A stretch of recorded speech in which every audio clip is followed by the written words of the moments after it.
We all carry anger. Some swallow it, some smile through it, some bury it under success, silence, or survival. But what happens when it erupts? I did what I had to do. I don't care. Like, I'll go to jail. When pain turns to pressure, and pressure turns into violence. I told myself, if he comes at me again, I'm going to stab him. Jonathan Mendez knows this intimately. He didn't just lose his temper, he lost control. When I saw that, it immediately clicked me back into reality. I just made the worst mistake of my life. A fight turned bloody. A man nearly died. That scene, that one's really hard to talk about because And Jonathan went to jail. And I looked at the bail, and I'd never seen so many zeros, like $20 million bail. But this isn't about what he did. It's about the why. When you're so stuck in this deep, dark hole, it's really hard for you to get help for yourself. The shame, the childhood, the rage with nowhere to go. I had made it my intention that I was going to kill myself. And the long road back to self-forgiveness. You're not broken, you're not crazy. You're just wounded, but you can't heal. If you could say something today to your victim, what would you like to say to them? I wasn't expecting this one. This is about anger. It is about accountability and the price of never being taught how to feel without fighting. Jonathan, welcome to the Shadow Sessions. Thank you so much. Wow. I definitely honored the journey. Yeah, it's been a long journey. I want to start straight in that moment where you were stabbing the man. Who is he? What came about? How did it all happen? Well, I don't want to talk about who it was, out of respect and like legal reasons. But I guess I'll tell you like the summary of it. I don't want to glorify the violence too much, but I mean, basically, I was just in a nasty, very bad fight. Yeah. And it was just very chaotic. There's a lot of bad juju in the air. And, you know, I've known this person for a while, and I've always like held some type of hatred towards him. And he was just crashing out, you know, and, you know, just causing problems and like threatening people that I was with. So, yeah, I mean, push came to shove, and damn, I don't even know how to form the story. Sorry. It's okay. It brings up a lot of emotions for you. Yeah, it was just a lot. Yeah. Yeah, so we're just scuffling. Push comes to shove. I eventually get him onto the ground because I'm trying to put him out with a chokehold, but he buries his chin underneath my bicep. He just bites down on my arm, and he just starts yanking it, and I see my skin stretch out like this. I start freaking out. At the time, like I was just panicking. I didn't know how to make him stop. So it was kind of dumb looking back, but I tried to pry his mouth open with my fingers, which is dumb because, you know, the jaw is like the strongest human muscle, basically. So then he chomps down on my finger, and he starts, I thought he was going to chop off my finger.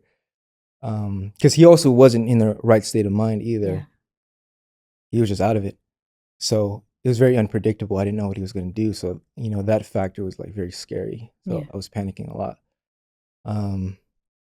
So yeah, he's just chewing down on my finger. And like, luckily, you know, he let go because somebody else jumped in and somehow got him to let go. And, you know, they were restraining him, and I went away. And so at that point, you know, my arm is bleeding, you know, my finger is split open, and I'm shaking. Yeah. You know, like the adrenaline is running. Exactly. You know, I'm shook. So I'm like, fuck, you know, if he comes at me again, I don't know if I'll be able to, you know, go another round and, you know, stand up for the other people I was with too. So at that point, I'm kind of scared. I'm like, dang, I don't know if I'll be able to fend for myself again. And to put into perspective, you know, he's taller than me. He's bigger than me. I'm 5'11". He's like 6 foot, and he weighs more than me. So pretty hefty opponent to take on. So that's when I grabbed my knife. Yeah. I always used to carry like this big, like jagged, like switchblade on me, and I was really debating, because this is not the first time I got into a fight with this guy. Mm-hmm. So I already had the intention, like that seed of hatred planted in, like Mm-hmm. if he keeps, you know, Behaving the way he's behaving. yeah, causing issues. Mm-hmm. I might Like, have to do something. yeah, like I wanted to kill him. Mm-hmm. So yeah, I just felt like that was the night, like I had to do it because I didn't want this to continue anymore. The torment. So You had your knife in your pocket. mhm. And this might sound kind of crazy, but I was kind of talking to this voice in my head. Mm-hmm. I was asking like should I do it? Because I was debating like, Yeah. should I kill him right now? Yeah. And the voice said yes. And I thought I was doing the right thing. I was just so clouded in my anger that felt like the only option. When really it wasn't. There was other ways I could have handled that.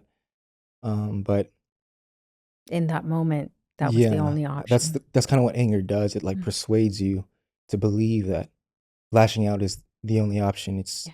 it's like an ancient protective mechanism, though. It's just trying to protect you and get you out of a survival threat. Mm-hmm. So in my mind, I was like, I'm ready to take the consequences. I don't care. Like, I'm going to put an end to this. So I was like, I told myself, if he comes at me again, like, I'm going to stab him. And, eventually he's going on a rampage. People are trying to calm him down. And then he comes back to me again. And I could just see it in his eyes, like, just the evil in them, like, just full of rage and, like, really scary. Almost didn't even look like, didn't look like him. And he just lunges at me again. And then eventually it falls into the floor. And then I get on top of him. I have him pinned down. And what's crazy was I initially went for his throat. Mm-hmm. So I try to, just jab it in there and end it. But, I don't know if people believe me, but it was almost as if like something was blocking it. Mm. And I'm telling you, the knife I used to have was sharp and it was huge. Like it was not no baby knife. So I was trying to press it in, but it just wouldn't pierce through. And I believe, that was God intervening. I realized that afterwards. Yeah. I was like, why didn't it happen? That's what I believed. I got spared because since that wasn't happening, I just popped him below and he started bleeding out. And in the moment with the adrenaline going, he didn't even realize at first. And he was like, he looks down, he's like, did you stab me? Mm-hmm. And he goes running off. Do you chase him? Yeah, I followed him afterwards. After I checked in with everyone else, I was like, yeah, I stabbed him. And they were they looked at me in shock. In my mind, I was like, Mm-hmm. I'm protecting y'all. Mm-hmm. I did what I had to do. I don't care. Like, I'll go to jail. Yeah. I was not ready for that. But so yeah, I followed him later afterwards. And then I find him on the floor. And he has the cops on the phone. Thankfully he had enough strength to call before He passed out. something, the worst happened. And that scene, that one's really hard to talk about because that one left that one left a scar in my memory. Mm-hmm. Just seeing him bleeding out on the floor like that and going cold. Because, when the anger part of your brain takes over and forces you to go unconscious, when I saw that, it immediately clicked me back into reality. And, the frontal lobe, the rational part of my mind, It's like, what the hell did returned. you It do? was like, oh shit, I just made the worst mistake of my life. Mm-hmm. And yeah, just seeing the reality of it sobered me up so quick. And I immediately, dropped to the floor and I'm like holding on to his hand. And I feel his hand is like empty and like there's no blood in it because he's just bleeding out and he's really weak. And I just started apologizing to him. I started tearing up. And I was like, I'm so sorry. I'm so sorry. Like, I didn't mean for this to happen. I wish this didn't happen. And he's just like, it's okay. It's okay. Just help me, Yeah. Just help me. Like, don't let me die. Yeah. And I was like, I won't. They're coming. Like, I was on the phone with the cops. And I was like, they're coming for you. Like, just hang in there. What made you stay? I think deep down, I didn't really want him to die. Yeah. I just wanted, my problems to go away. Mm-hmm. And I know I'm not an evil person. I'm not like, I'm not a menace like that. I've always just been very empathetic, Yeah. I was a very kind-hearted, sensitive kid. Yeah. Growing up. And I think that just kind of got buried. But then at that moment, you know, the real me came out Mm-hmm. and knew this wasn't right. So I wanted to do whatever I could to reverse it, Yeah. help it out, make it right. So yeah, I just felt bad. I'm seeing you right now struggle with this. Sorry, yeah. I know, like you've said probably this story a million times, but I feel your heart ache. I feel the energy in your body. It's because I haven't told this story Yeah. a million times, actually. Okay. I've rarely told this story. You've rarely told us. I tell people the summary of it, and they're like, dang, that's crazy. And then you just move on. But this is like the first time I'm really, having the space to delve into the deep emotional parts of it. Yeah. So here you were. He's laying down on the ground. You're calling, you're waiting for help. You're back to reality. You've sobered up. And now you're like, oh my God, I'm in a lot of trouble. Or, oh my God, I need to help this man. Or all the thoughts at once. Yeah. I was just like, dang, I fucked up. Mm. And I wasn't thinking too much of like, I'm going to get in trouble. I just took a life, is what I thought. And yeah, I kind of just snapped out of the illusion that I was in. Yeah. That I could just kill somebody like that. Yeah. Yeah. So then what happens? So yeah, thankfully the ambulance came, took him away, and the cops came. They put me in cuffs and took me to jail. And then? How was that? How was Oh my being in jail? God. Yeah, that's a whole story like I haven't talked about at all. Yeah, jail was like, it was hell. It was a whole different underworld. Once they processed me in and, did all the fingerprints and stuff and put me in the cell. Man, there's demons in there, man. Like, I looked around and I was like, I don't belong here. Like, I know I messed up, but these people, like, this is where all the sinners who gravely fucked up go to. I was having bad altercations with like the other inmates, and everyone there was just like so aggressive or like very dark energy. And so it was it was crazy. I was like, where am I? Like, what did I do to get here? I mean, obviously, I stabbed somebody, but I was just like, this is not where I belong. I have to get out of here. Yeah. Like, I don't belong here. It was hard to sleep. The cage is just banging, and the reason why I felt like hell is because like everyone in there was kind of weeping and gnashing their teeth. Because I can hear all the echoes through all the cells, and I hear, the other inmates, like they're freaking out or like they're crying, or they're trying to get somebody on the phone, like they're trying to call the guards, like please help me out, like trying to get out of their sentence. What emotions were running through you? Oh my God, it was a whirlwind of emotions.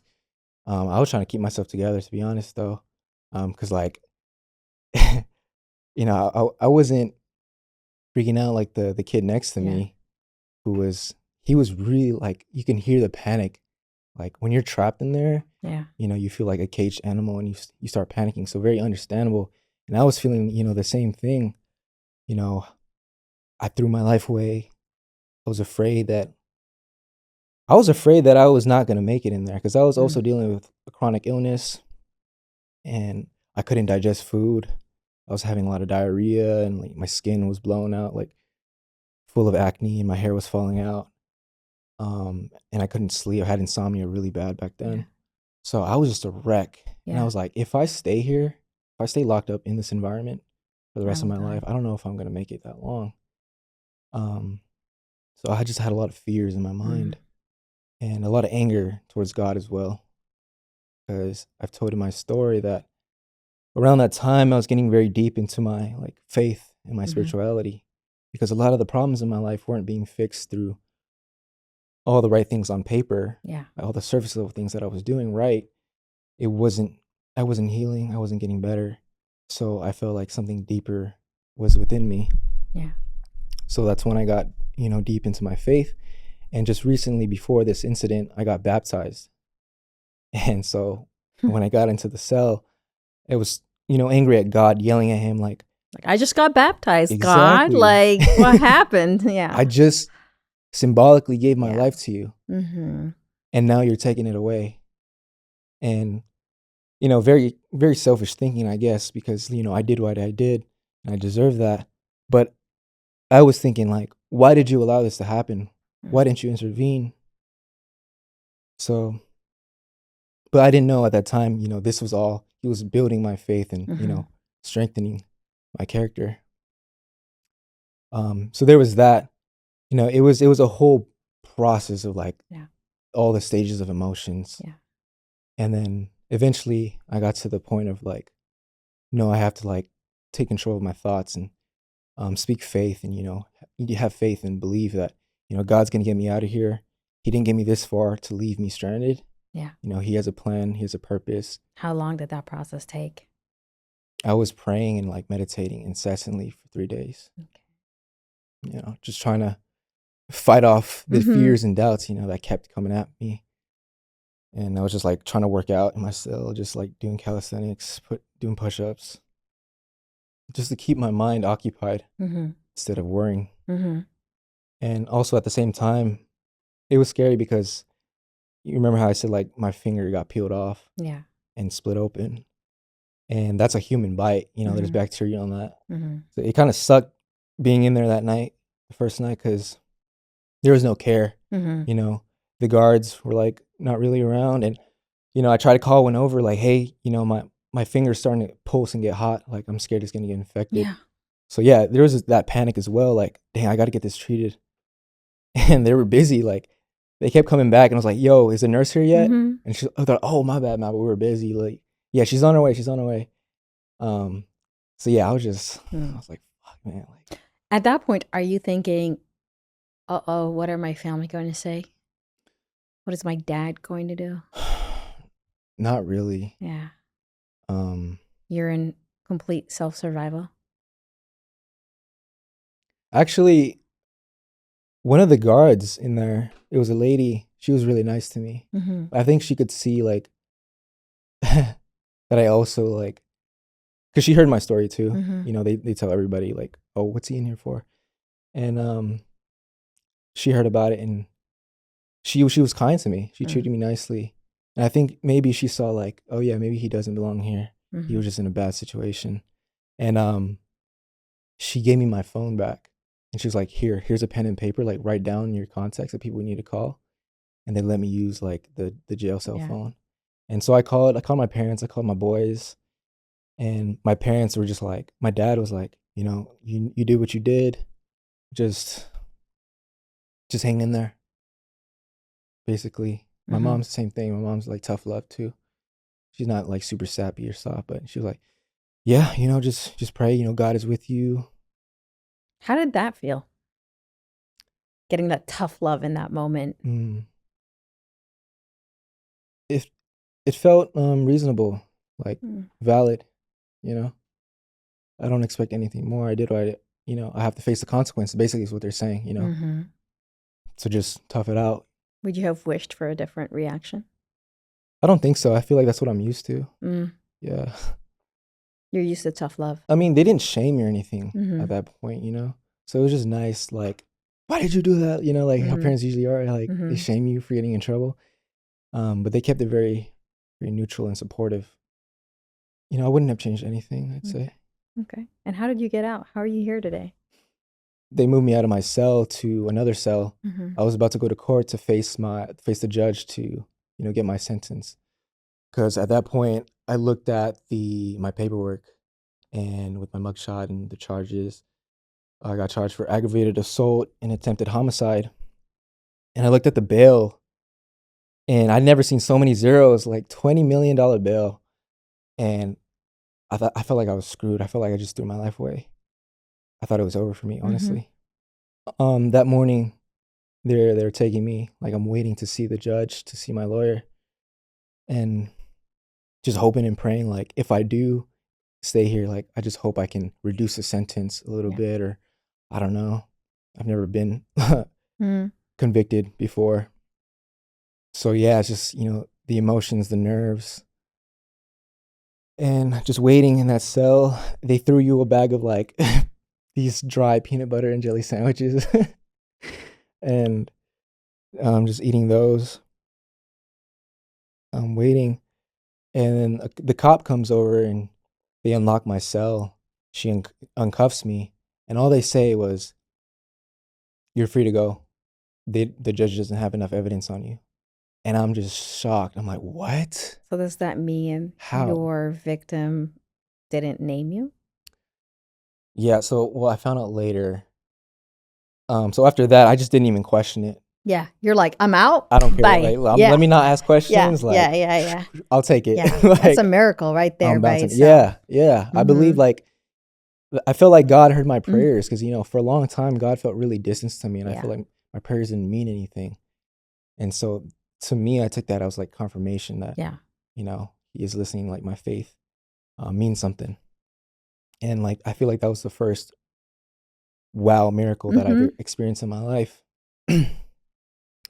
um, so yeah, later I found out, to answer your question, that during the investigation, the investigator went to my victim and he survived, thankfully. And the investigator asked him, like, what happened and stuff. I'm not too sure what he told him, but he didn't really rat me out. And the investigator asked him, like, if he wanted to press charges, and he said no. So I Wow. found out later from my How does mom. that make you feel? Knowing that he spared you. Exactly, yeah. I definitely got spared. So grateful, you know. Really humbled, because I feel like, even though, I really wanted to get out there, a part of me did believe like I deserved it. Yeah. So I've never experienced that much grace in my life before. Yeah. Like, forgiveness from God. Yeah. So I want to circle back to what led to all of this to happen, Mhm. because it seems to me like you were like hardened in a way, and maybe in a lot of pain, but not being able to express that pain. So it shows up as violence. Did you realize at that point that I got some emotions that I need to deal with, or was this something you were unaware of? Definitely at some points I knew, like, why am I always so angry Mm. as an adult? Um it was until the point where, like, I sat down with my mom after I got released, when I had like a really raw emotional talk with her. Like, she was giving it to me straight up.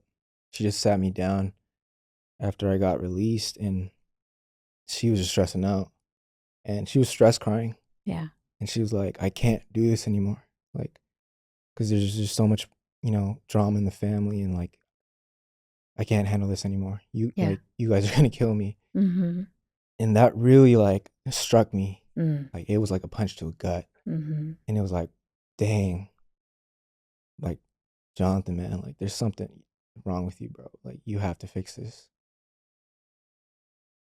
So that kind of woke me up to, I have some things I need to address, because Yeah. I can't continue like this. What did that moment with your mom mean to you? I think that was a turning point. to really face, those inner demons that I've been carrying for a while. Because, like you said, there was something suppressed since Yeah. childhood. And, I've kind of noticed it, but never really taken a good square look at it Yeah. before. Yeah. So that moment was like, this has to change. This has to Yeah. change. And you talk about childhood. There's things from childhood. What happened? Yeah. So, I mean, this incident just didn't just happen out of thin air, Um, I feel like it was a buildup of years of suppressed rage and anger Mm. as a kid. And people are the way they are for a reason. Mm-hmm. It's not just by accident. And I don't want to make this as like an Yes, of excuse. course. I know what I did was wrong, and I'm never proud of that. But you kind of have to look back at, where it all started, right? I grew up with my older brother, my dad, and my mom, and it was a pretty chaotic household. What does chaotic mean? A lot of arguing, fighting, violence. I woke up to some mornings with my parents in my room, like fighting and arguing and like pushing each other and stuff. So that's what I was witnessing as what love was or what family was. And my father, he's very strict and abusive and very tyrannical. Mm. And then if he wasn't enough, my older brother was also another threat I had to look out for and fight against because he was like a huge bully in my life. And we would fight a lot too. So I kind of learned at an early age that, home wasn't safe, love wasn't safe, my whole world wasn't safe, and the people who were supposed to protect me were the ones who hurt me the most. Mm. So it truly just felt like I was out in this world having to fend for myself. So What's yeah, your earliest memory of the abuse with your dad? dang, I wasn't expecting to get into this one. This is like a whole nother story. But it's what made you you. Yeah, I mean, there's one story I can tell you that literally stuck with me like a scar. Mm-hmm. So I still have it in the back of my head. You have a scar in the back of your head. Yeah, Mm-hmm. because um, yeah, my dad hurt me, and I'll tell you the story. My dad comes home from work one night, and we had a dog named Sparky Mm-hmm. in the back, and we were supposed to feed him when we come back from school, but sometimes we usually forget and we just like do our homework and play video games, watch TV. So he came home that night with an empty bowl, Yeah. and so he calls me and my brother out one by one. He's like, "Did you feed the dog?" My dad's not dumb. He knew Yeah. we That you didn't guys feed the didn't dog, feed the dog. Yeah. but we were scared. So my brother lies and said he did. I don't know if I should tell this story. You should. I just realized it's very, just out of respect for my dad. I don't, if he watches this. It's your truth. Yeah, I mean, we're grown now. It's it's in the past. But that's the inner child right there. Yeah. It's learned to be silent to protect the family. Yeah, that's so true. Yeah. You're right now. I mean, I'll tell it. Mm-hmm. I just want to preface this by saying, I love my dad. I've forgiven him for how he's hurt me in the past. Yeah. And it's not like this anymore, And he's done the best that he could with the knowledge he had. Exactly.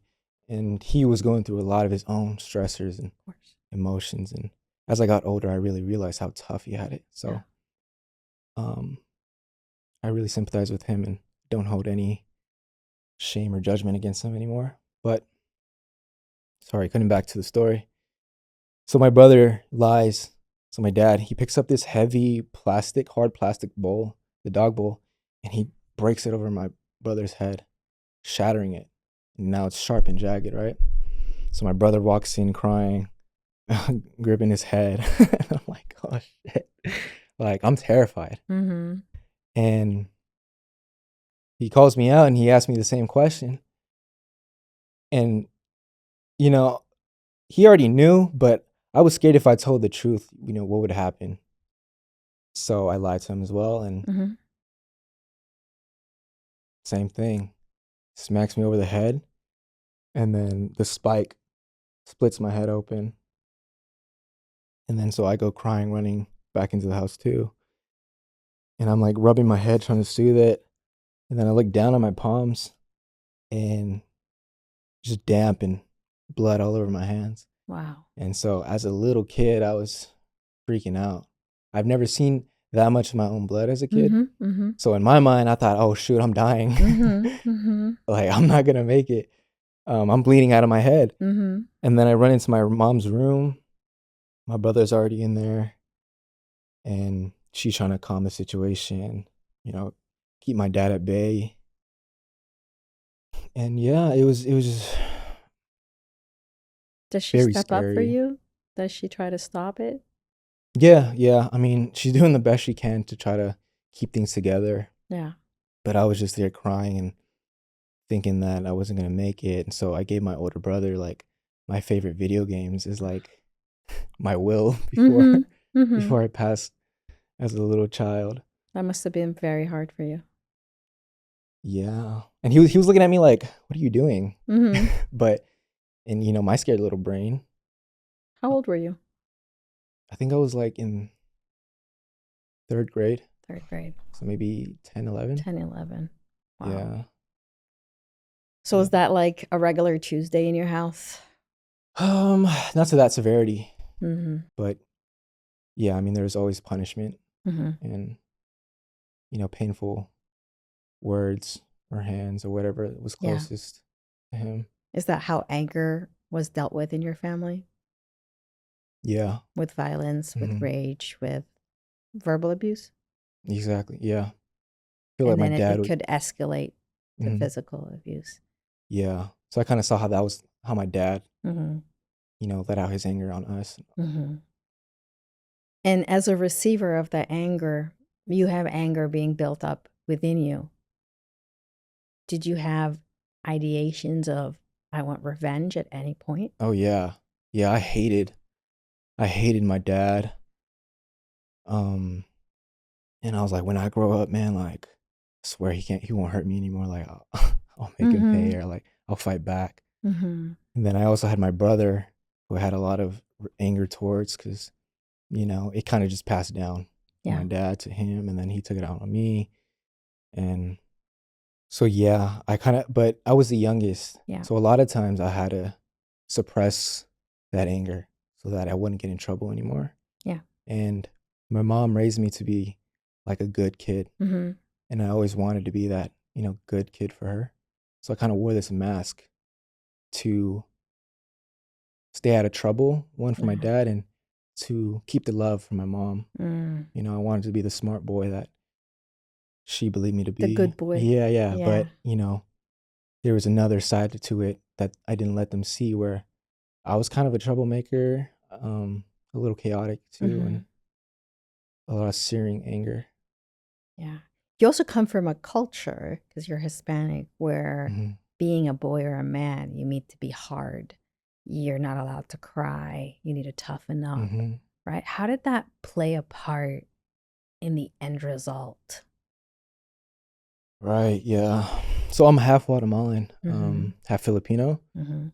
but my dad is like the head of the household and I'm with Mhm. his side of the family. So yeah, it was more of a Hispanic household.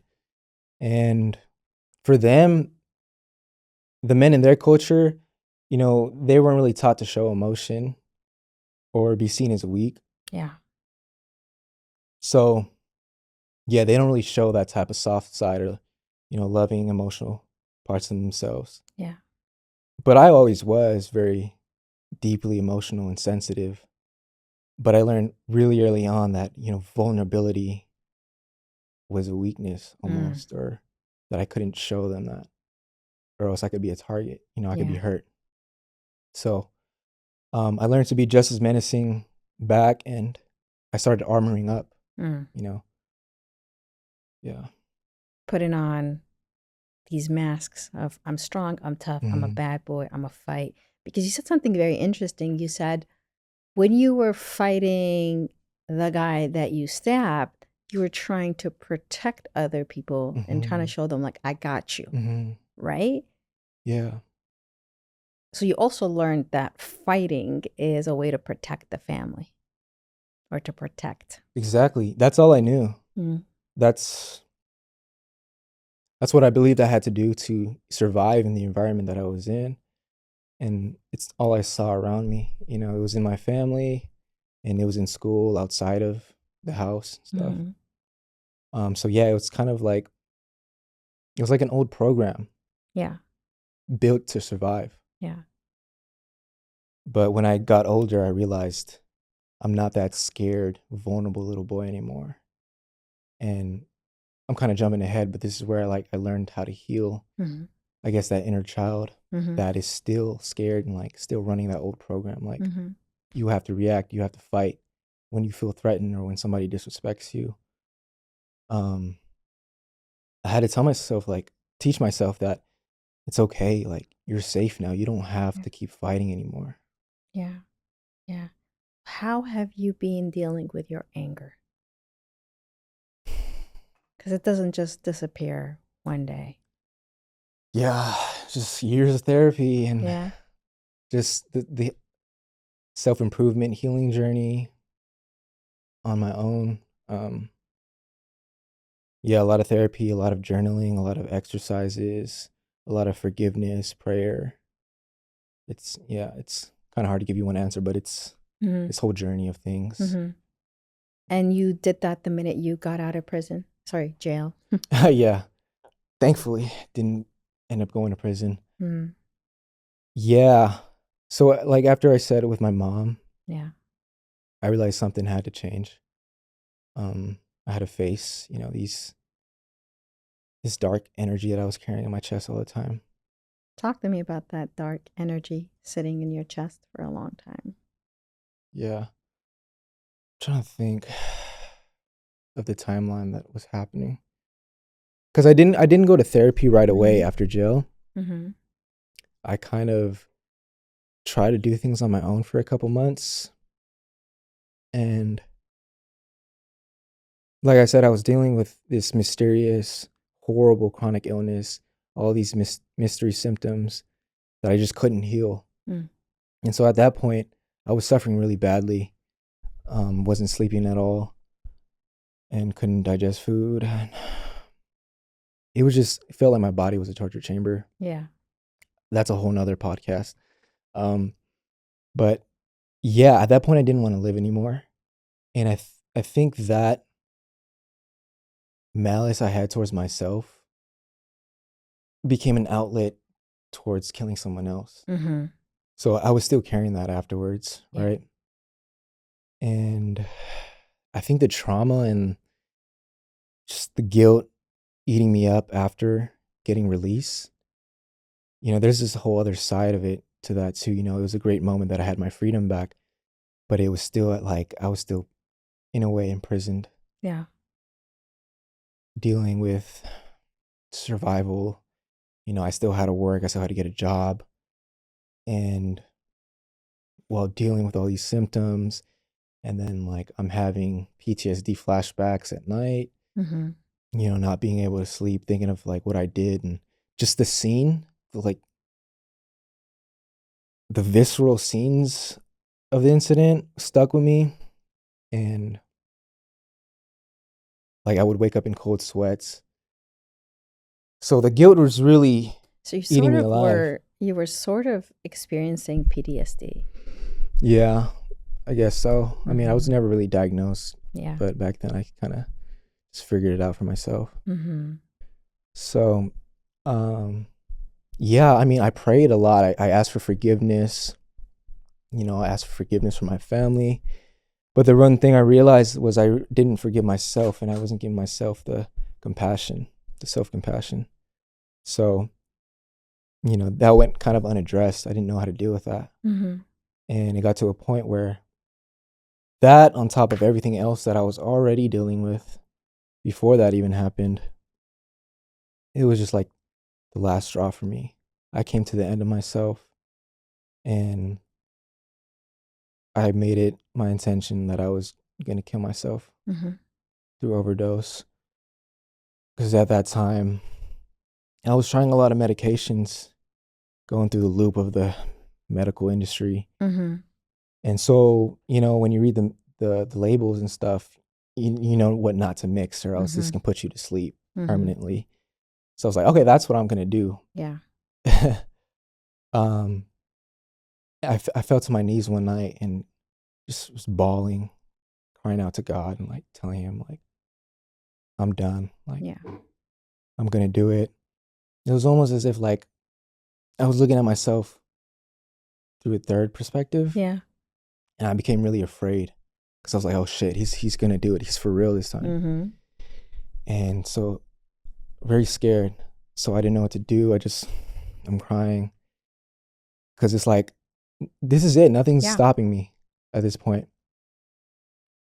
And so I just prayed, and then, a little voice, I call it my intuition, or I call it God. Something just whispers to me. It's like, just give it one more night. Like, you can do it tomorrow, but it's already 2 a.m. late Mm-hmm. in the night.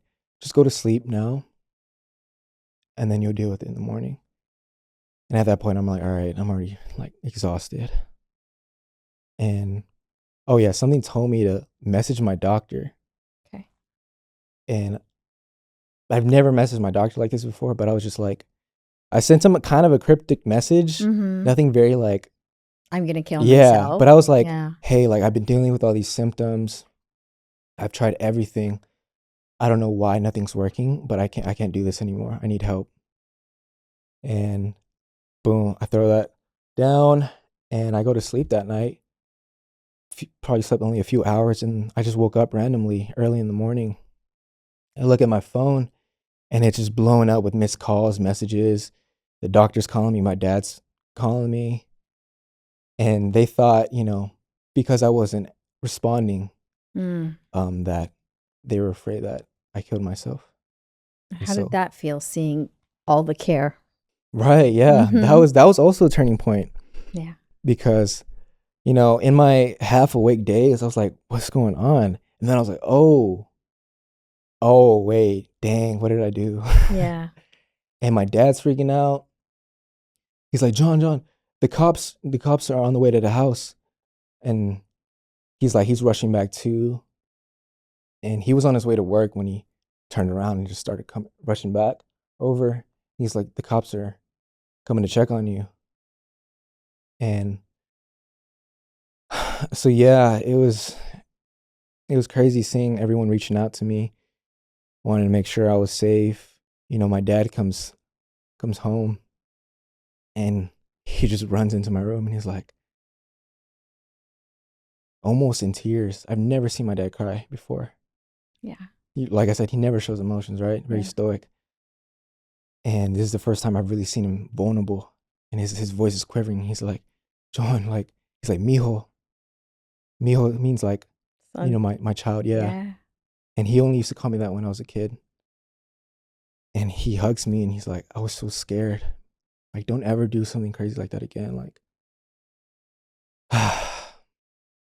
so yeah, that moment really broke my heart open.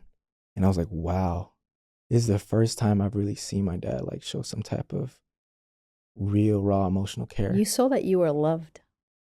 Right, exactly. Yeah.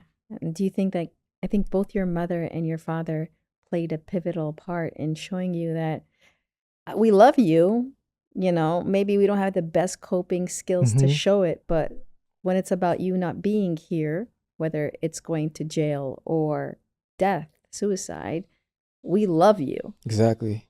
And it's kind of what pushed you into your healing journey.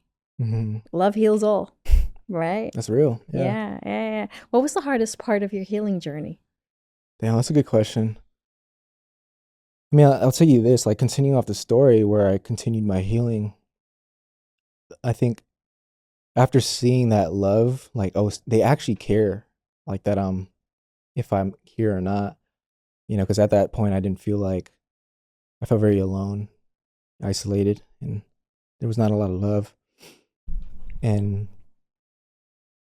at that moment I saw, wow, people care that I am in this world. I called back the nurse, and she was like, this lady that never met me, has never spoken to me before. She's like, oh, thank God. I'm so happy to hear your voice. Like, I'm glad you're okay. They thought the worst. The hard part was back then, I really wanted to go to therapy. I knew I needed help, but when you're so stuck in this deep, dark hole, Yeah. it's really hard for you to get help for yourself. And I always had the intention, like, oh, I need to reach out to like find a therapist, but it just felt like a whole weight that I Yeah, just didn't because want to you're deal with. trying to survive Exactly. and you don't have time to do emotional labor or Hmm. labor, physical labor, or any kind of labor. And looking for a good therapist is labor in that point. Hmm. Yeah. Is there Yes. a part of you that you are still afraid of today? You're like, oh my God, I don't want that part of me to come out. Like, oh. Yeah. Before I answer that, I want to finish Mm-hmm. without the story. Mm-hmm. So at that point, she does everything for me. She connects me with a therapist and stuff. So that's when I was able to get help and finally, go through therapy. So it was kind of like, it's kind of crazy that I had to get to that point to, Yeah. see a therapist, but it's kind of like a gift that, um, help came rushing towards me, and they hooked me up with a therapist and did all the paperwork and stuff for me. Um, and that's when like deeper healing began. But you asked me, is there a part of me that I'm scared that will come up? Not so much anymore. Mm-hmm. I kind of dealt with the anger, Mm-hmm. and I've learned, I went to anger management Mm-hmm. and with the therapy, and it helped me understand like my impulses a little Yeah. more. Just learning like kind of like the science or the biology of it helped a lot. So I have a good grasp on that. But back then I was scared that I was gonna snap again Mm. because I was still, dealing with some run-ins. Just like road rage, just people stepping on my toes and Yeah. me feeling like I gotta Mm-hmm. Gotta protect myself. I gotta react. Yeah. And it's gotten me close into trouble again. Mm-hmm. So I was scared that I was gonna slip up and disappoint everyone again and get in trouble again. Um, but I think I'm at a point where I've healed a lot. I've done a lot of healing work, and just facing my shadows, doing the Yeah. shadow work. So I feel like I've got a good grasp on it now. So there's nothing really that's I'm too scared of showing. What would you tell young men who think rage is the only solution or only way of expression? I would tell them what I learned and also what my therapist taught me. Anger, anger is not the enemy. It's trying to protect you. Like I said, it's an ancient protective mechanism to survive. Threats. All it's doing is trying to keep you alive, and so it kind of persuades you to think that you have to do anything possible, Yeah. whether it's resorting to violence to put down the threat and survive. Um, but by doing that, it kind of makes you go offline and you're not thinking rationally.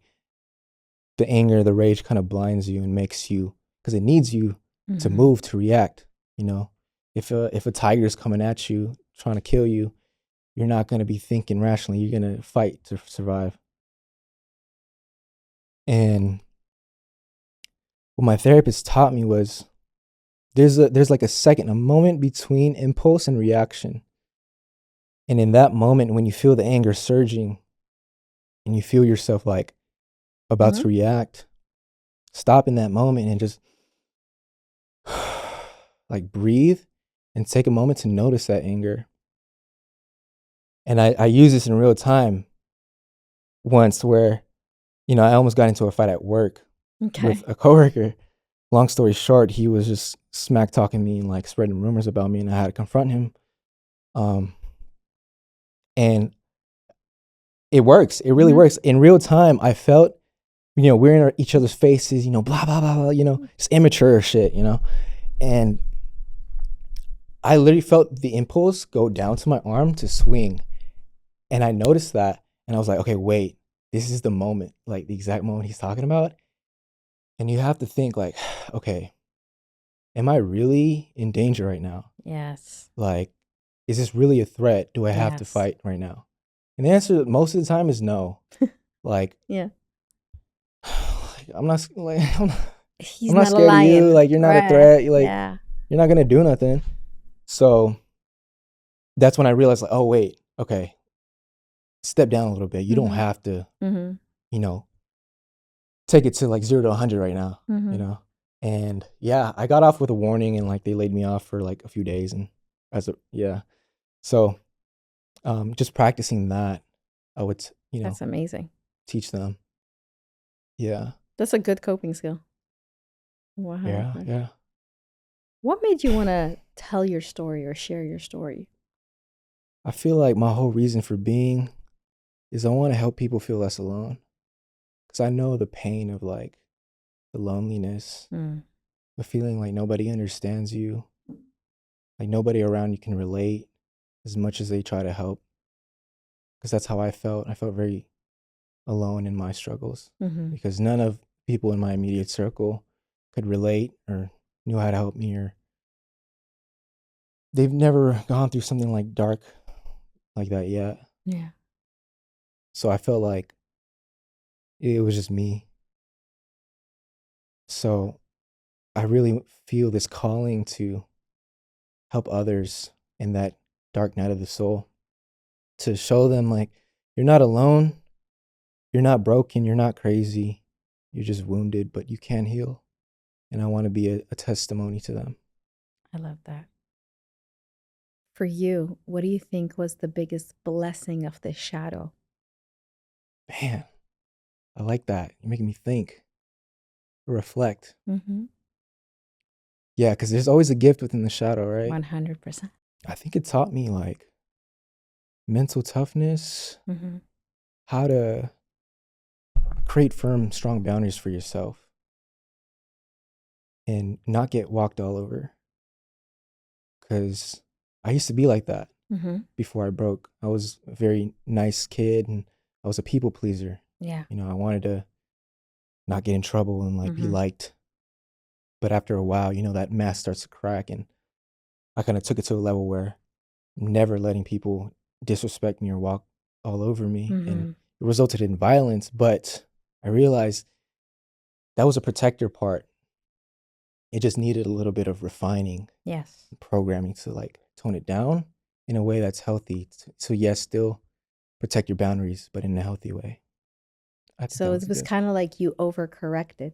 So you were a people pleaser, you overcorrected to a person who would not let anyone say anything to them, which resulted in violence. And then you kind of like now found the middle ground of it, where it's like healthy. Just like all of us. I feel we all go from like extreme to extreme, and then we recalibrate in the middle. Ground. Exactly. And that's all. That's what healing is about. It's about you'll try this one first, and then you'll overcorrect, and then you'll find your middle ground. We all go through it. Exactly. I have some quick fire questions for you. Let's do it. Right? All right. Less reflecting in these ones. Okay. First Down. question first thought that comes to your mind. What does rage feel like in your body now? Similar, but not as crazy. Before, it used to be like when I would get mad, it would be like searing and like buzzing, and I would feel it in my gut, like gets all tingly and numb, and then my chest. And yeah, now it's similar. It's like it's that same like tingling feeling in my chest. Okay. Yeah. I was going to ask you, what is it now? So now it's a tingly feeling. First, it was kind of a full body experience. Before, I used to like feel it in my face and like I'm going numb or something, like before I crash out. Yeah. What's one lie anger used to tell you? I'm thinking back to when I talked to my therapist about my coworker, when I was like, I really want to hurt him. Like, I'm going to do something if he keeps doing it. And he was like, think about it. Who is this guy? Like, he's nobody. And it shows in his behavior. Like, he's intimidated by you. That's why he's trying to pull you down and spread rumors about you and, put dirt on you. So don't go to his level. And I was like, you're right. I had an epiphany. I was like, you're right. Like I never thought about that. Yeah, but my anger was telling me, nah, you gotta get back. You gotta get your get back. You gotta hurt him. And yeah, I tried to listen to my therapist, but it was I was still training it. Yeah. It was a hard experience. The anger is just so convincing. It's also a trigger for you because you've been bullied as a child. And Exactly. so that's just reenacting your childhood for you. And that brings up all your wounds. Yeah, So it's not that it's like you're immature. That's a trigger for you. exactly. Yeah. Yeah, it was like that. It's like making me feel like that scared little boy again that I used to be, that had to like That was just another fend for himself. opportunity for healing for you. That's really what it was. Yeah. Next question. What was the hardest part about forgiving yourself? The hardest part of forgiving myself was the breakdown I had, because I couldn't recognize myself anymore, because I knew this wasn't me, Mm. and I couldn't believe that, it's gotten to this point. I was just so ashamed of myself, I guess.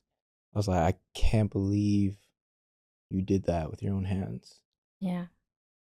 and caused so much damage, and how like ignorant and selfish I was in that moment, because I wasn't thinking about anyone else. Yeah. I wasn't thinking about, you know, the turmoil that this can cause to the people around me, to my family, Yeah.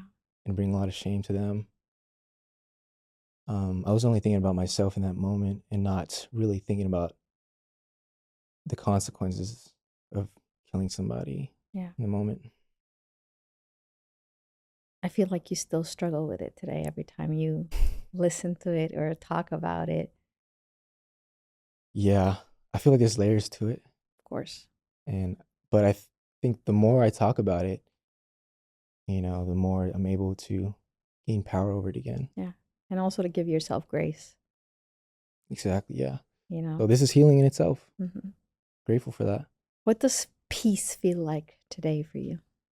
Man, still trying to find it, because I'm still dealing with health symptoms. Mm-hmm. Like I said before, like the chronic illness. Basically, it's like a nervous system dysregulation. Yes. I'm assuming from all the adverse childhood experiences. Yes. People who have ACEs is what they call it. ACEs, yes. Are more likely to develop a chronic illness into adulthood. So I think, just all the trauma and the pent up emotions that I hadn't dealt with led to a breakdown in my body, which caused all these symptoms. And I'm still retraining. It's called brain retraining. Mm-hmm.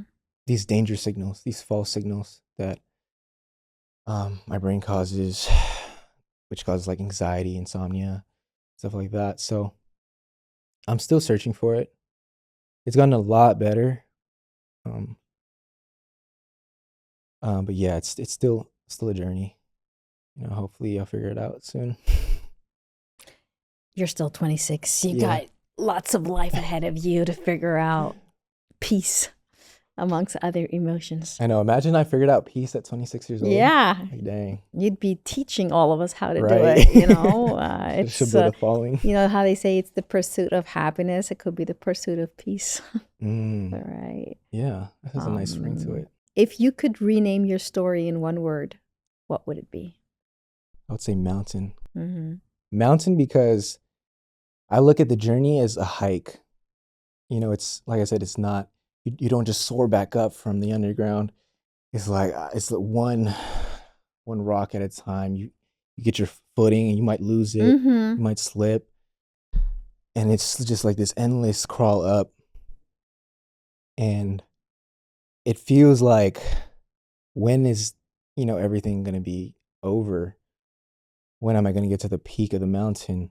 But then sometimes you got to like look back at how far you've came. Yes. And that's how I feel about my own journey. Like, yes, I'm still struggling with certain things and still healing. But wow, like from where I was to now, it takes some time to appreciate the ascent I've been on so far. So true. One last question. Mm-hmm. If you could say something today to your victim, what would you like to say to them? I wasn't expecting this one. So I would say this. First of all, of course, I'm sorry for what I did, and I hope my victim can forgive me.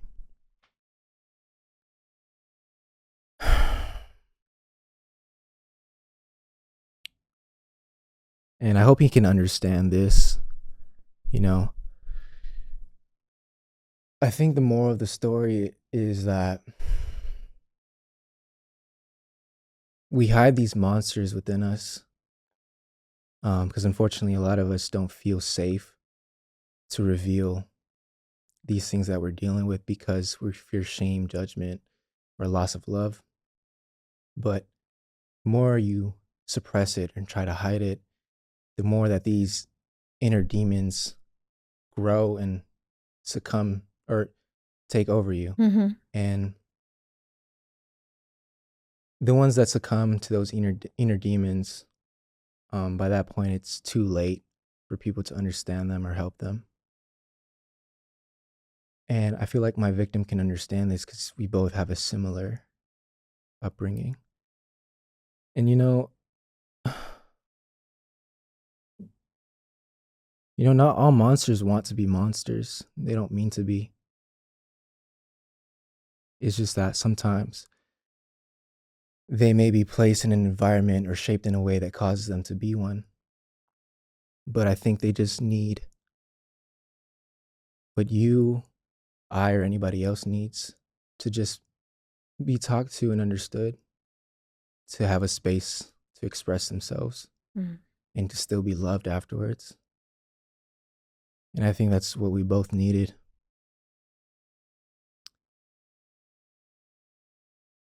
So yeah, I hope he can understand me and forgive me. Well, the one thing you said that I'd like to add on to is calling yourself a monster. I think already I have seen, just in speaking to you for the last 60 minutes, how much heart and love you have within you. And I think labeling yourself for the one gruesome mistake you've done in your life as a monster is unkind to you. It's not to condone what you did, but it also is not here to shame you or label you, because you have shown more heart, more kindness, more awareness than a lot of people living in this world right now. Thank you. So I feel that you should be proud of the progress you've done in your healing journey, in the road to redemption and repenting. And I know that you're trying to help other people right now by sharing your story and being a better human being. Talk to me just a little bit about the work you do. Yeah, I thank you for all that. And it definitely took a lot of work and self-reflection and awareness to be able to get to this point. The work that I do. Because you're 26, you're pretty young. Yeah. And you're already on this road of, I need to help other people. I need to share my story. I need to break the patterns and change something around me, whether it's through your advocacy or through just how you show up as a human being. And I think a lot of people just assume just because someone's bad, they're bad forever. Right. And you're in this journey of, you're like, I did a mistake. It does not define me. And here's how I'm going to put good into the world. Yeah. So just tell us a little bit about that good. Yeah. I think I want to say that if anybody can relate or is anything like me, I want them to know that they're not evil. They're not, like I said, they're not broken. They're not damaged. You're not bad. And because I felt that way. Mm-hmm. And I just realized we just didn't have the tools to heal or to cope with these heavy, dark emotions. We're just wounded. And I want them to know that you're just hurt, but you can heal. And it takes a lot to face your cycles and breaking the patterns of trauma. Yeah. So it's kind of a blessing and a curse, but I got sick at a very early age, in my early 20s, when my health broke down. And I had to go on this whole journey of healing, trying to figure out, what went wrong. So a lot of the tools and the work that I've done in order to feel healed physically, I realized it was tied into all this emotional work, the shadow work, therapy, journaling, and releasing those traumas. Yeah. It's a blessing because I had to go through that, and I've learned a lot on this journey. And oh my God, it's so painful and just dark, and I would never wish, that kind of